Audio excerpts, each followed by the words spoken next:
Is there ever a game for Manchester United where it's not entertaining on both ends of the goal? And that's not even a good thing. Manchester United 3, Tottenham 4 as Manchester United crash out of the Carabao Cup at the hands of Ange Postecoglou.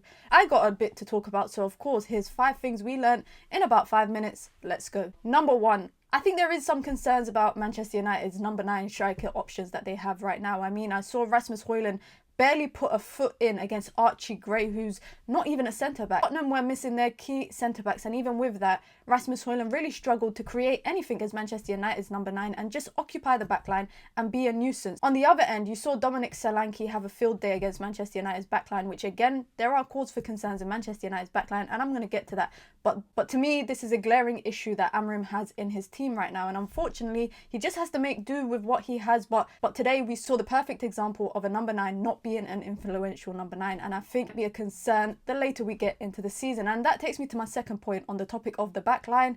Manchester United's backline, question mark, question mark, question mark. What the hell was that? If it's not conceding a goal from cutbacks, if it's not conceding a goal from a shot from outside of the goal, the keeper parries it away, but yet Dominic Solanke, like a typical number 9, is the first to react, and absolutely no one reacted in Manchester United's backline. And one thing that I noticed, Manchester United's backline always putting their hand up for offside. It's not offside, play to the whistle. Now, of course, we saw a rotation because Victor Lindelof got injured. That's another player that I anticipate will probably leave in the summer. Manchester United's backline needs an upgrade in the summer as well. But again, this just shows the problems that Amorim has to deal with these players. Now, another issue for me is that in the face of adversity, players lose all composure. Manchester United went 3-0 down to Spurs. That should not be happening at all, despite the fact that Spurs' front line were playing most of their front line, and of course Manchester United seemed to rotate. Amorim set up the team to the best of the abilities and then brought on some changes from the bench. But like I said, there is no composure in this team. There's always some sort of head loss when Manchester United end up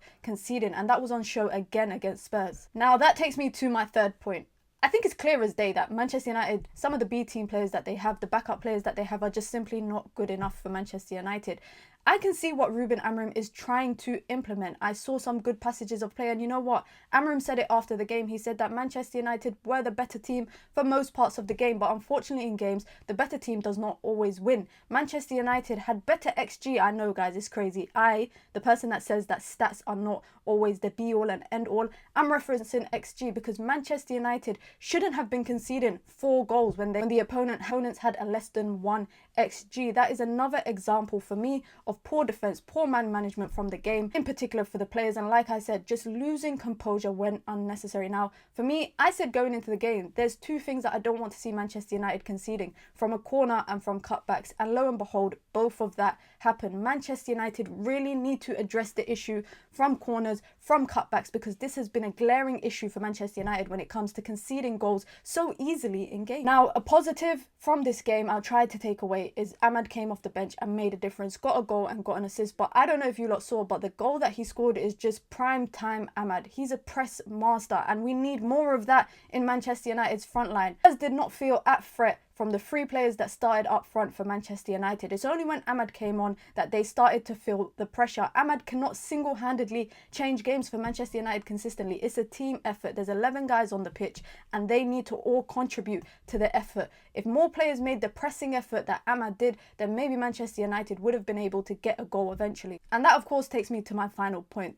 Poor goalkeeping on both sides. Now, I looked back at the goal that Son scored from the set piece, and I understand Bayinder's frustration because it does look like his arm gets pulled away. But equally with that, Manchester United have just been so poor at corners, and it's really frustrating to watch because on the other side, Manchester United do not do anything with their corners. I don't know if you lot realise it never beats the first man, and when it does, is Amad Diallo taking the set piece and Manchester United score from it. Johnny Evans. United need to be better when it comes to defending set pieces, when it comes to defending the cutbacks. Manchester United in the box space need to be better. That is the biggest thing that I noticed today, and I feel like a broken record because every week Every couple of days I sit here doing a match reaction and I talk about Manchester United defending set pieces, defending corners, defending cutbacks, and how much they struggle. And again, it was just on show today. Now, it's very disappointing to see because, like I said, I feel like Manchester United were in control throughout passages of the game, but being in control is not enough. Manchester United had 20 shots on goal in comparison to Spurs. They had a lot more opportunities to create something and they just were not